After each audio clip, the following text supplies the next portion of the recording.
ও তুমি ও আমি সব জিনিসকেই সরিয়ে দিছি। দেখলে তো মজা আমার জিনিসকে, সব জিনিস সরিয়ে দিছি। এ তুই বেশিস না রে यार।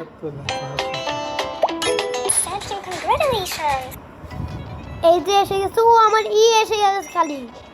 ওই ইটা নিয়ে নেই। নিলাম না, এটা তো নিলামই মাত্রই। এই পাগল নাকি, আমাকে কিছুই দে না।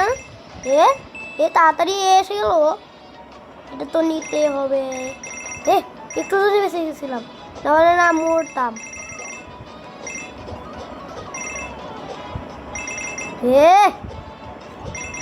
কি পাগল, আমাকে নিতে হবে, তখন আমি বেঁচে যাই। এটা দিয়ে ও একটু জন্য বেঁচেছিলাম, কিছু দেয়নি। তুরমুজগুলো কোথা থেকে আসে? তুরমুজগুলো ফালাস কে দোকানদার? ফালাবি না তুই। আমার এসে গেছে। কি না